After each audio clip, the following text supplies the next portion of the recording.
Earphones के mic को use करके वीडियो बनाना स्टार्ट किया। हमारे एक्सपेरिमेंट्स को, हमारी वीडियोस को लोग तमाशा समझते थे। 6 महीने तक मैंने जो वीडियोस बनाई उस पे जो व्यूज थे वो 100, 200, 300 इस रेंज में आते थे। जो काम मैं कर रहा था, जो रास्ता मैंने अपनाया गाइस, वो एक्चुअली में सही नहीं था। मैंने 80 चैनल्स बना लिए, मेरा सब कुछ खत्म हो चुका था। मैंने डिसाइड कर लिया कि यार मुझे यूट्यूब चलाना ही नहीं है। आपका जो बच्चा है उसने IIT से बीटेक करी है और अभी वो क्या कर रहा है यार, ये सब मतलब कैमरा वैमरा लेके कहाँ घूम रहे हैं। अब आता है गाइस सबसे इंटरेस्टिंग पार्ट और सबसे चैलेंजिंग पार्ट भी।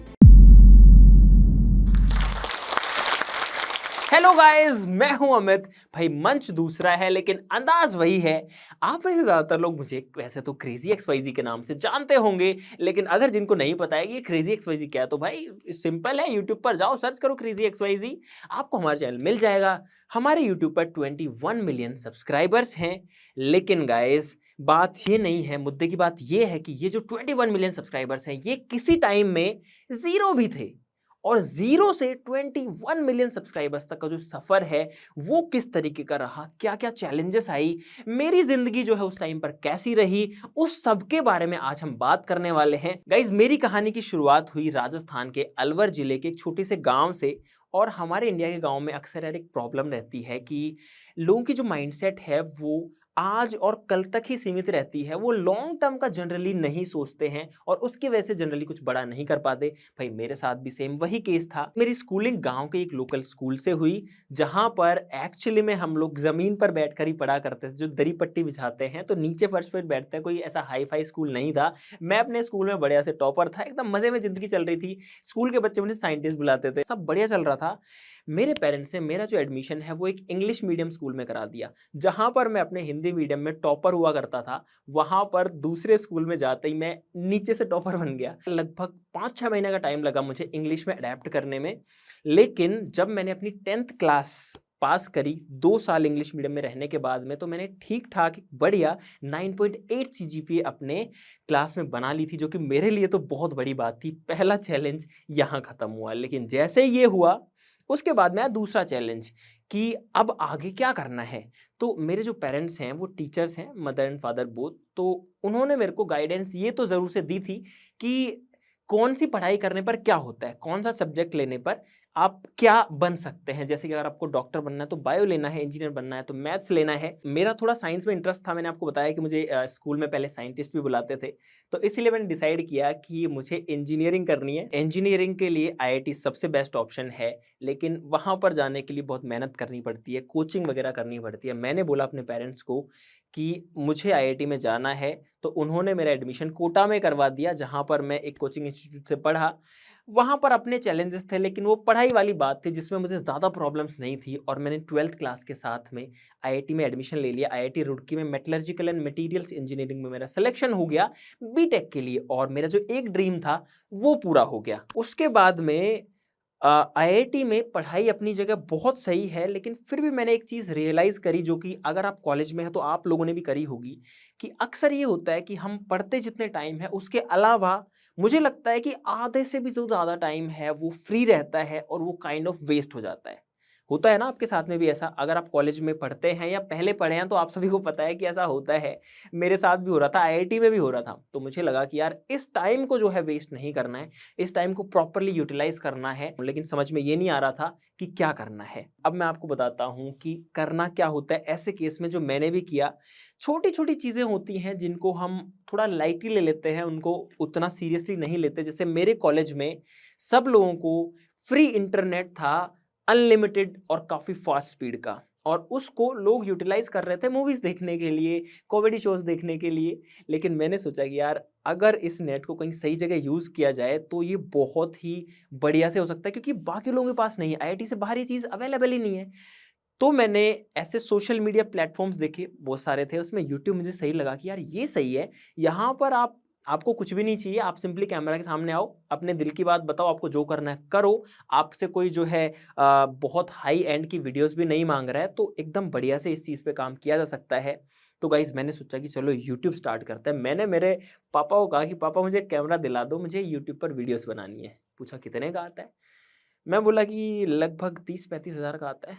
बोले ना ना ना भाई, इतना इन्वेस्टमेंट तो बिल्कुल नहीं करेंगे, क्या मतलब है यार इतना ज़्यादा खर्च करने का, इतने में तो बहुत सारी बुक्स आ जाएंगी, कुछ कुछ आ जाएंगी, कुछ नहीं होगा इन सब से। आपको पता है टिपिकल इंडियन पेरेंट्स जो होते हैं, एक मिडिल क्लास फैमिली में आप भले कहीं पर भी हो, जब तक आप कमाने नहीं लग जाओ, आपके जेब में जो पॉकेट मनी आती है, जो खुद के खर्चे के लिए पैसा आता है, वो आता है 4-5 हज़ार रुपये, ठीक है, इससे ज़्यादा नहीं आता है। और 4-5 हज़ार रुपये में कैमरा लेना इम्पॉसिबल था, क्योंकि खुद का भी जो है खुद का खर्च भी निकालना है। तो एक चीज़ मेरे दिमाग में और थी कि यार मुझे कुछ भी करके अपने 18 साल की उम्र होने से पहले कुछ अर्निंग्स करनी है और अर्निंग स्टार्ट करनी है बेसिकली, जिससे कि मेरे पास में कुछ पैसा आए और मैं कुछ कर सकूं। तो इसीलिए कैमरा आया नहीं, तो मैंने क्या किया कि अपने ईयरफोन्स के माइक को यूज करके वीडियो बनाना स्टार्ट किया। कैमरा नहीं था तो वीडियो में मैं भी नहीं था। मैंने अपना चैनल स्टार्ट किया जिसका नाम था टॉप एंड मोस्ट, और वहां पर मेरा टारगेट था कि जो भी टॉप टॉप की चीजें हैं, टॉप 5 टॉप 10 उस तरीके की। वहां पर मैंने जो पहली वीडियो डाली, वीडियो बड़ी इंटरेस्टिंग थी, टॉपिक बहुत इंटरेस्टिंग था, इंडियाज टॉप 10 रिचेस्ट बैगर्स, यानी कि भारत के 10 सबसे अमीर भिखारी। सोचने में बहुत ही मस्त है ना। इस तरीके मैंने काफी टॉपिक्स पर वीडियोस बनाई, जैसे कि India's top 10 best colleges, top 10 tourist places, top 10 haunted places, इस तरीके के वीडियोस बनाए। जैसे कैसे करके मैंने यूट्यूब में अपना कदम रखा, एडिटिंग सीखा, इसी बहाने बढ़िया से सीख गया। अब थोड़े टाइम मैंने वीडियोस डाली, व्यूज आए नहीं उतने अच्छे से, कोई वीडियो के ऊपर 100 व्यूज आए, किसी पर 150 आए, बस इतने ही आते थे उस टाइम पे। तो मैंने सोचा थोड़ा शॉर्टकट अपनाने की सोची। मैंने कुछ लोगों की जो कॉपीराइटेड वीडियोस थी वो उठा करके और उसमें से चीज़ें काट काट करके अपने चैनल पर अपलोड कर दी, जिन पर एकदम से व्यूज काफ़ी ज़्यादा आ गए। और मैं खुश हो गया यार कि यार ये सब बढ़िया है। कुछ अर्निंग मेरी वीडियोस ने करी और कुछ अर्निंग जो है वो कॉपीराइटेड वीडियोस ने भी करी। और मैंने अपनी जो पहली अर्निंग थी, जो कि लगभग 1,20,000 रुपए थी, वो कमा ली, जो कि बहुत ज़्यादा थी मेरे लिए उस टाइम पे, जो कि मेरे बैंक अकाउंट में आ गई। और मुझे लगा कि यार ये तो बढ़िया शुरुआत यहाँ पर हो गई है। उसके बाद में यूट्यूब का जो एल्गोरिथम था उसको मैं अच्छे से समझ चुका था, और मैंने सोचा यार इसमें बहुत सारी चीज़ें ऐसी हैं जिनको अगर मैं यूज़ करूँ तो इससे पैसा ज़रूर से कमा सकता हूँ, क्योंकि पैसा भी एक फैक्टर दिमाग में रहता ही है। तो मैंने क्या किया कि कई म्यूज़िक कंपनीज़ के, कई बड़े-बड़े लेबल्स के बहुत सारे सॉन्ग्स हो गए और बहुत सारे टीवी शोज़ हो गए, अवार्ड शोज़ हो गए, उनको अपलोड किया यूट्यूब पर दूसरे-दूसरे चैनल्स बना करके।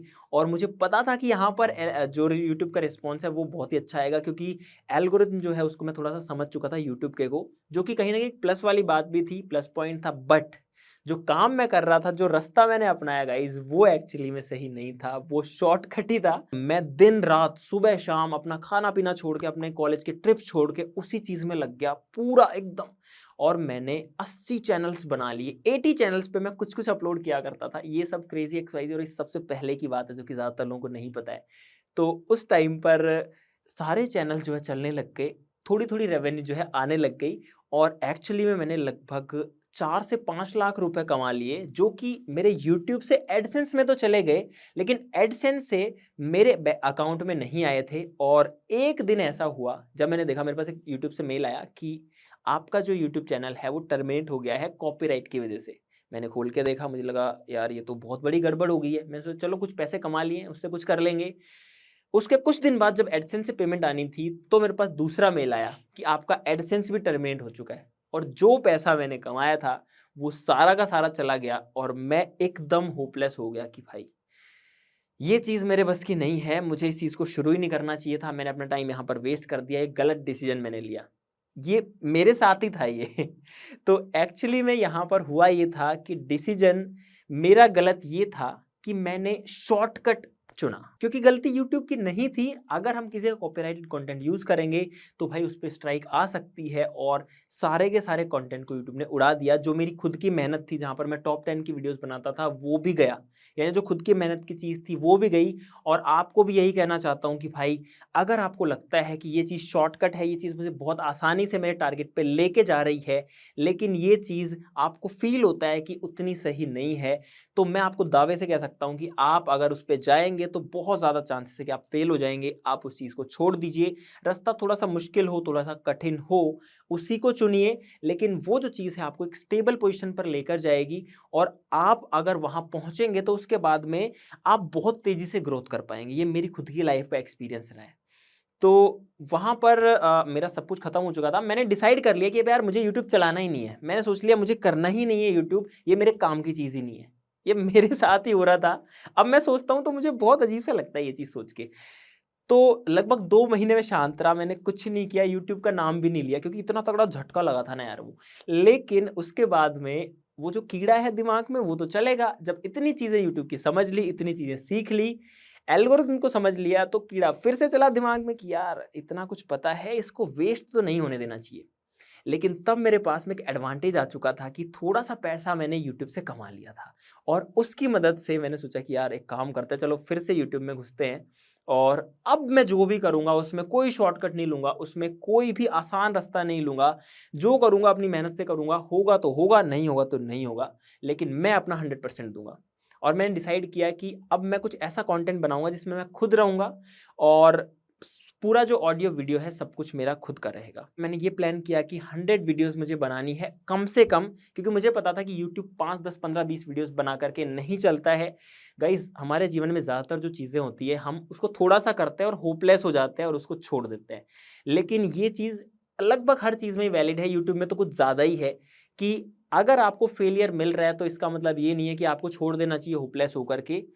ये आपको जानबूझ करके यूट्यूब देता है, आपको व्यूज़ जानबूझ करके नहीं देता है क्योंकि उसकी बहुत सारी मजबूरियाँ हैं, वो हर किसी को व्यूज़ नहीं दे सकता। लेकिन अगर आपकी वीडियोज़ पर रिस्पॉन्स अच्छा आएगा, अगर लोग आपकी वीडियोज़ में इंटरेस्ट लेंगे, तो आपको ज़रूर से जो है यूट्यूब ग्रोथ करेगा, टाइम ज़रूर से लेगा उसमें। तो ये चीज़ की मुझे पहले से समझ थी कि कुछ ऐसा होने वाला है।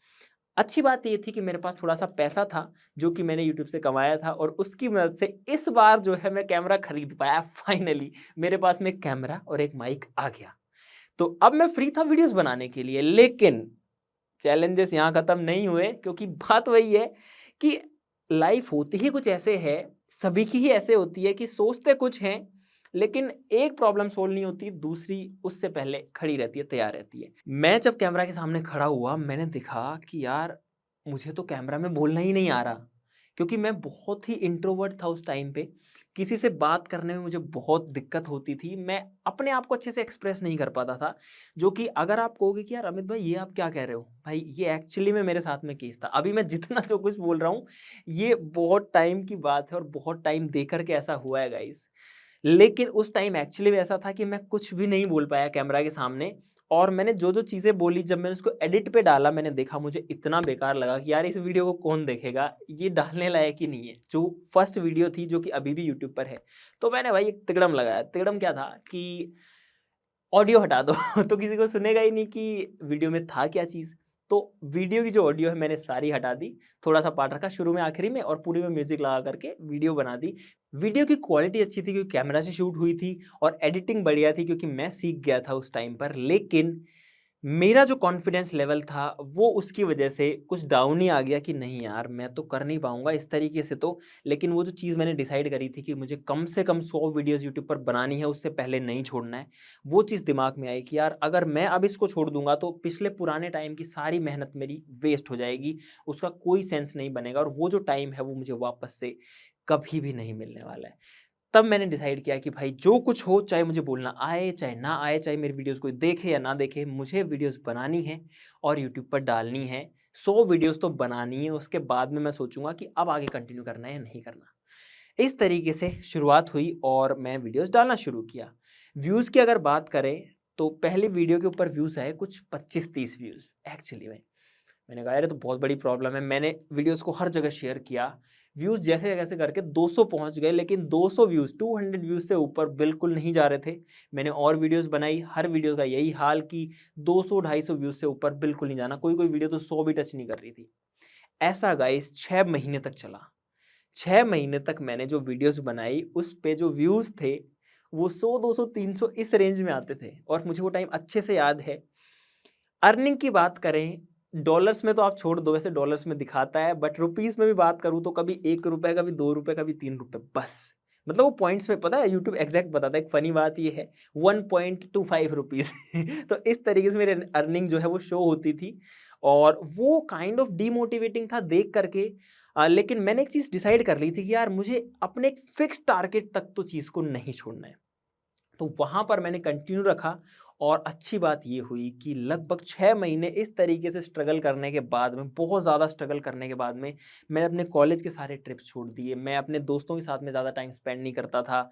मैं कॉमेडी शोज़ नहीं देखता था। मैं कोई 6-7 महीने में अगर एक मूवी देख लूँ तो वो भी बहुत बड़ी बात थी, जबकि लोग डेली मूवी देखा करते थे। सब कुछ मैंने छोड़ दिया अपनी लाइफ़ का इसके चक्कर में कि मुझे वीडियोज़ बनानी है, इस चीज़ को एक बार ट्राई करके देखना है। लेकिन इसके बाद में 6 महीने के बाद में यूट्यूब ने थोड़ा-सा कुछ वीडियोज़ को रिस्पॉन्स देना शुरू किया, लोगों को कुछ चीज़ें पसंद आने लगी और तब जाकर के जो चैनल है वो चलने लगा।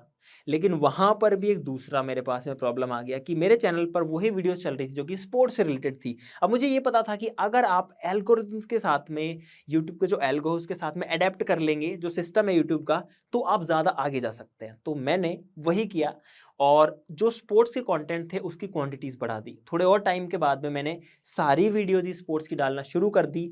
जिस चैनल का नाम प्रयोगशाला के नाम से स्टार्ट हुआ था, जहाँ पर मैं साइंस एक्सपेरिमेंट्स किया करता था, साइंस की चीज़ों के बारे में बताया करता था, डेमो दिखाया करता था, वो सारा का सारा बदल करके हो गया स्पोर्ट्स के बारे में। चैनल का नाम प्रयोगशाला से स्पोर्ट्सशाला हो गया। यहाँ तक का सफ़र रहा और मैं स्पोर्ट्स की वीडियोज़ बनाने लग गया। इसके बाद में वो जो कीड़ा था, अब एक्सपेरिमेंट्स वाला, साइंस वाला, वो फिर से आया और मैंने सोचा कि ये तो ठीक है, स्पोर्ट्स वाला चैनल ठीक-ठाक चल रहा है। मैं महीने के 10-20 हज़ार रुपए कमा भी रहा हूँ। मैंने सोचा कि अब एक दूसरा चैनल स्टार्ट कर लेते हैं, जहाँ पर अपन एक्सपेरिमेंट्स और साइंस वाली चीज़ें दिखा सकें। तब जाकर के शुरू हुआ क्रेज़ी एक्सवाईज़ी, जिसका उस टाइम पे नाम था ब्लेड एक्सवाईज़ी। ब्लेड एक्सवाईज़ी का मतलब ये था कि किसी भी चीज़ को काट करके दिखाना है। मैंने पहली वीडियो बनाई वहाँ पर जिसमें मैंने क्रिकेट बॉल को काट करके दिखाया था कि इसके अंदर क्या होता है, और ऐसी वीडियोज़ बनाता था। हमने भाई मतलब पता नहीं क्या-क्या काट दिया। हमने बिजली का मीटर काट दिया, हमने कीबोर्ड काट दिया, इस तरीके की वीडियोज़ थी स्टार्टिंग की। लेकिन थोड़े टाइम के बाद मुझे रियलाइज़ हो गया कि यार, अगर इतना पर्टिकुलर रहेंगे तो काम नहीं चलेगा। अगर थोड़ा-सा वाइड वैरायटी ऑफ कंटेंट मैं बना सकूँ तो बढ़िया रहेगा। तो वहाँ पर हमने फिर से जो साइंस एक्सपेरिमेंट जो कि हम छोड़ चुके थे उनको लाना स्टार्ट किया, क्योंकि साइंस के बारे में मुझे जो नॉलेज थी वो बहुत अच्छे से हो गई थी। फिर साथ में आईआईटी से मैंने इंजीनियरिंग भी कर ली थी, तो उसने बहुत हेल्प किया इन सब चीज़ों को समझने में कि किस तरीके से जो साइंस वाली चीज़ें वो काम करती हैं। मैं चीज़ों को विद लॉजिक समझाता था और कहीं न कहीं मेरे जो स्पीकिंग स्किल्स थे, जो मेरा जो रिप्रेजेंटेशन था, वो भी बेटर हुआ टाइम के साथ में, और लोगों को वो चीज़ बहुत अच्छी लगी कि मैं सिंपल तरीके से किस तरीके से चीज़ों को दिखा रहा हूँ और समझा पा रहा हूँ। और तब जाकर एक कॉन्फिडेंस भी आने लगा और क्रेज़ी एक्सवाईजी जो है, वो चैनल थोड़ा-सा चल गया। थोड़ा-सा का मतलब है कि 1 लाख सब्सक्राइबर्स हो गए 40 दिन के अंदर, जो कि बहुत बड़ी बात थी उस टाइम पर। आप सब लोगों का जो प्यार है वो मिलने लगा, बहुत अच्छा लगने लगा, खुद पे काम किया, सब चीज़ें करी, 2 मिलियन तक पहुँच गए। लेकिन भाई तब फिर जो है एक बार ज़िंदगी में उतार-चढ़ाव आ गया, क्योंकि उस टाइम पर मेरी जो कॉलेज थी वो कंप्लीट हो गई और अब मेरे सामने बहुत बड़ी दुविधा आ गई कि मुझे अब क्या करना है। जब मेरा कॉलेज कंप्लीट होने वाला था तो बहुत सारी कंपनीज़ प्लेसमेंट के लिए आ रखी थी और मुझे अच्छा खासा जो है पैकेज भी मिल रहा था। उस टाइम के हिसाब से मुझे लगभग 18 लाख पर एनम का ऑफ़र भी मिला था। दूसरा ऑप्शन ये था कि यूपीएससी की प्रिपरेशन करी जाए और आईएएस बनने की तरफ एक कदम रखा जाए। लेकिन मुझे लगता था कि अगर मैं वो चीज़ भी करूँगा और अगर मैं उसमें सक्सेसफुल भी हो जाता हूँ, तो उसके थोड़े दिन बाद में मैं फिर से बिज़नेस वगैरह की फ़ील्ड में आ जाऊँगा। तो इसलिए मैंने सोचा कि यार ये तो अभी छोड़ते हैं अभी के लिए। लास्ट ऑप्शन था मेरे पास में यूट्यूब, क्योंकि यूट्यूब से मैं उस टाइम पे मुश्किल से 40-50 हज़ार रुपए निकाल पा रहा था, जो कि बाकी चीज़ों से बहुत ही कम था। वो भी कुछ फिक्स नहीं था, ऊपर-नीचे होता रहता था। बहुत हाई रिस्क वाली चीज़ थी। उसको as a full time job की तरह या फुल टाइम वर्क की तरह करना। लेकिन अच्छी बात ये थी कि इस फ़ील्ड में मैं थोड़ा-सा एक्सपर्ट भी हो चुका था। इस फ़ील्ड में मुझे मज़ा बहुत आता था। बाकी जो चीज़ें थी, जॉब है वो काइंड ऑफ बोरिंग जैसी चीज़ है, लेकिन यूट्यूब में अगर आप एक्सपेरिमेंट्स की वीडियोस बनाते हो तो भाई बोर वाली चीज़ तो नहीं है। और वो जो टाइम था, उस टाइम मुझे फ़ील हो रहा था कि हाँ, यहाँ पर जो है मुझे गाइड करने वाला कोई नहीं है। अगर मैं घर वालों से पूछ रहा हूँ, मेरे पेरेंट्स से पूछ रहा हूँ, तो वो मुझे कह रहे हैं कि या तो जॉब करो या फिर यूपीएससी की प्रिपरेशन करो। यूट्यूब के लिए बिल्कुल मना, सख्त मना। अब यहाँ पर उन्होंने जो गाइडेंस दी, गलती उनकी भी नहीं है, क्योंकि यूट्यूब उनके लिए इतना नया था कि उनको पता ही नहीं था कि ये चीज़ आगे किस तरीके से एक्सपेंड कर सकती है। उन्होंने सख्त मना किया कि यूट्यूब नहीं करना। लेकिन भाई मैंने रिस्क लिया और रिस्क उस टाइम पर वो काफ़ी बड़ा था। अगर चीज़ें सही से काम नहीं करती तो मुझे नहीं पता कि मैं आज क्या कर रहा होता। लेकिन इतना मुझे विश्वास था कि एक चीज़ अगर फेल होती है तो मैं दूसरी कुछ ना कुछ बिल्डअप कर लूँगा। और गाइज़ आप लोगों को भी ये समझना चाहिए कि जब आपके सामने ऐसी सिचुएशन आए कि आपको एग्ज़ैक्टली क्या करना है, जब आप कई चीज़ों में कन्फ्यूज़्ड हो, तो भाई सबसे सिंपल ऑप्शंस ये है कि आपके पास में जो भी चीज़ है आप स्टार्ट तो करो यार उस चीज़ को। ऐसा नहीं है कि बस सोचते ही रहेंगे। अगर आप सोचते ही रहोगे तो कुछ भी नहीं कर पाओगे। जो अपॉर्च्युनिटीज़ आपके पास में है, उसको यूटिलाइज़ करो। भले वो छोटी है, वो बड़ी है। हो सकता है कोई छोटी-सी चीज़ जो है वो आपके जीवन में आकर के बहुत बड़ी बन जाए टाइम के साथ में। तो वो सिर्फ़ जो है टाइम देने वाली बात होती है। यूट्यूब मेरा खुद का डिसीज़न है। हाई रिस्क फैक्टर था, मैंने लिया, यूट्यूब प्रॉपर्ली स्टार्ट किया, कॉलेज छोड़ के घर आ गया और जैसे ही घर आया, घर आकर के वीडियोज़ बनाना स्टार्ट करी, फिर से वही प्रॉब्लम्स। अब लोग और सोसाइटी बोलने लग गई मेरे पेरेंट्स को कि आपका जो बच्चा है उसने आईआईटी से बीटेक करी है और अभी वो क्या कर रहा है यार? ये सब मतलब कैमरा-वैमरा लेके कहाँ घूम रहे हैं? ये एक्चुअली में लोग कहते थे। कुछ लोग तो यहाँ तक भी कहते थे गाइस, मैं आपको बताऊँ कि ये देखो अभी ये कुछ खेल दिखाने वाले लोग आ गए हैं, अभी ये यहाँ पर कुछ तमाशा सा करेंगे। तो ये वाली बातें भी चलती थी। हमारे एक्सपेरिमेंट्स को, हमारी वीडियोज़ को लोग तमाशा समझते थे, क्योंकि उस टाइम हमें ज़्यादा लोग जानते नहीं थे या उतना बड़ा नेटवर्क नहीं था। तो ऐसा भी हमने सुना है लाइफ में, जो कि अगर उसको उस पे ज़्यादा दिमाग लगा दिया तो आदमी डिमोटिवेट हो जाएगा, लेकिन वैसा नहीं किया मैंने कम से कम। और मैंने अपने घरवालों को समझाया, मैंने अपने पेरेंट्स को समझाया कि मुझे थोड़ा-सा टाइम देने दीजिए इस चीज़ पे, अगर नहीं काम करेगी तो मैं और चीज़ें कर लूँगा, लेकिन अभी मैं इसको छोड़ना नहीं चाहता। इसी वजह से मैंने अगर इतना रिस्क लिया है तो यहाँ पर मैं 100% अपना दूँगा। तब मैंने अपनी टीम बिल्ड करी और एक बहुत अच्छी टीम जो है ना गाइज़, वो बहुत ज़रूरी होती है। आप कुछ भी करना चाहें, अगर आपकी टीम अच्छी नहीं है, तो आप कितनी भी बड़ी चीज़ सोच लो, वो चीज़ बीच में कुछ ना कुछ प्रॉब्लम की वजह से गिर जाएगी। और फॉर्च्यूनेटली मुझे बहुत अच्छी टीम जो है वो मिली। मैंने सब लोगों को ट्रेन किया बेसिक से, कैमरास चलाना, एडिटिंग, क्योंकि ये सब चीज़ें मैं पहले जान चुका था और इसी वजह से एक स्ट्रॉन्ग टीम मेरे पास में आ गई और हम लोग वीडियोज़ पे अब काम कर सकते थे। हमने काम करना शुरू किया, यूट्यूब में ग्रोथ नॉर्मल चलती रही, ऐसा कुछ खास नहीं हुआ। बस यूट्यूब चलता रहा, अपना खर्चा निकलता रहा, बस इससे ज़्यादा कुछ नहीं हो रहा था। लेकिन अब आता है गाइस सबसे इंटरेस्टिंग पार्ट और सबसे चैलेंजिंग पार्ट भी, कोविड आ गया। अब जब कोविड आया भाई, तो सबसे बड़ी दिक्कत ये थी कि ना बाहर जा सकते हैं, हमारी वीडियोस तो वैसे ही आउटडोर होती हैं, ना बाहर से सामान ला सकते हैं, कुछ नहीं कर सकते। और यहाँ पर एक तो वैसे ही व्यूज़ उतने अच्छे से नहीं आ रहे हैं, अगर वीडियोस बनाना छोड़ दिया तो प्रॉब्लम हो जाएगी। लेकिन गाइज़ एक बात आपको बताता हूँ, अगर कोई प्रॉब्लम आती है, अगर आप ध्यान से उसको ऑब्ज़र्व करेंगे तो उसके अंदर कोई ना कोई अपॉर्च्युनिटी भी ज़रूर से छिपी होती है। काफ़ी टाइम सोचने के बाद में जब 5-7 दिन हो गए, बेचैनी हो गई शरीर में कि यार इतने दिन हो गए वीडियोज़ नहीं बना रहे, तब दिमाग में आया कि अभी एक बहुत अच्छा मौका भी है। लोग अपने घरों में बंद हैं, लोग बाहर नहीं जा पा रहे हैं और जो लोग वीडियोज़ बनाते हैं, जो कंटेंट क्रिएटर्स हैं, वो भी वीडियोज़ नहीं बना पा रहे हैं। यानी कि यूट्यूब पर देखने वाले ज़्यादा हैं, वीडियोज़ बनाने वाले लोग कम हैं। जो सप्लाई है वो कम है, डिमांड ज़्यादा है बेसिकली। बिज़नेस का सिंपल फंडा है और वहाँ पर हमने सोचा कि अब हम एक काम करेंगे, अगले 7 दिन के लिए डेली वीडियो बनाएँगे। नेक्स्ट 7 डेज़ के लिए डिसाइड किया था। वीडियोज़ बनाई भाई, पहले दिन बनाई, दूसरे बनाई। 7 दिन तक हमने रोज़ाना वीडियो बना दी। 7 दिन का मैक्स टारगेट था, उससे पहले हम लोग हफ्ते में 1-2 वीडियोज़ ही बनाते थे, तो बहुत बड़ा टारगेट था, लेकिन फिर रुकने का मन नहीं किया। 8वें दिन भी नहीं रुके, 9वें दिन भी नहीं रुके। 1 महीना हो गया, 2 महीना हो गया, 6 महीना हो गया। गाइस 1.5 साल निकल गया। 1.5 साल हमने बिना एक भी दिन रुके, बिना एक भी दिन हमने वीडियो का शेड्यूल छोड़े डेली वीडियो अपलोड किया। एक दिन भी हमने मिस नहीं किया किसी भी तरीके से। जो कि मुझे लगता है कि पूरा गेम चेंजर था और बहुत बड़े टाइम के स्पैन में था। 1.5 साल, भले ही मैं बीमार हूँ, भले ही टीम में किसी को कुछ प्रॉब्लम है, ना मैंने छुट्टी करी, ना टीम ने एक दिन की भी छुट्टी करी। Daily shoot, daily edit, daily काम। वहाँ पर उस चीज़ ने बहुत बड़ा बूस्ट दिया। लगभग 3 मिलियन से 13 मिलियन हो गए चैनल के ऊपर सब्सक्राइबर्स। आप लोगों का इतना प्यार मिला, इतना सपोर्ट मिला कि भाई उसके बाद में आज आपके सामने 20 मिलियन पर पहुंच चुके हैं। और आप सब लोगों का थैंक यू भी कहना चाहूँगा कि आप सब लोगों ने इतना साथ दिया शुरुआत से। आप लोगों ने मोटिवेट भी किया, आइडियाज़ भी दिए कि अमित भाई ये वीडियो बनाओ यार, ये चीज़ हमको देखनी है, तो उससे भी बहुत ज़्यादा हेल्प मिली। लेकिन हेल्प को ढूँढने वाला होना चाहिए, चीज़ को समझना हमको आना चाहिए कि अगर मुझे समझ नहीं आ रहा कि वीडियो कहाँ से बनाऊँ, भाई कमेंट्स पढ़ लो, कमेंट्स में बहुत सारे आइडियाज़ होते हैं, तो वहाँ से बहुत सारी चीज़ें मिली। इसीलिए सभी लोगों का तहे दिल से थैंक यू सो मच। और भाई लास्ट में आपको यही कहना चाहूँगा, आपने जो है पूरी स्टोरी सुनी, आपकी स्टोरी भी मुझे लगता है कहीं न कहीं किसी न किसी पार्ट पे तो मैच कर ही रही होगी, क्योंकि मेरी जो ज़िंदगी थी वो एक आम ज़िंदगी से शुरू हुई और उसी की वजह से मुझे लगता है कि सबके साथ में रिलेट हो पा रही होगी। मुझे नहीं लगता कि कोई भी चीज़ आपको रोक सकती है अपनी मंज़िल तक पहुँचने में, और ये मेरा मानना है कि आप जहाँ जाना चाहते हैं, आपको लगता है कि इतने टाइम में मैं पहुँच पाऊँगा, उससे जल्दी आप वहाँ पर पहुँचेंगे अगर आप दिल से मेहनत करेंगे। अगर आप खुद के लिए बहाने बनाते जाएँगे हर चीज़ में कि मेरे पास में इतनी सारी प्रॉब्लम्स हैं, मैं कैसे ही कुछ करूँगा यार, वो बंदा तो इतना वेल प्रिविलेज्ड है, उसके पास में बहुत सारी चीज़ें हैं, उसने ऐसे-ऐसे किया होगा, लेकिन मेरे पास तो सारी दिक्कतें हैं।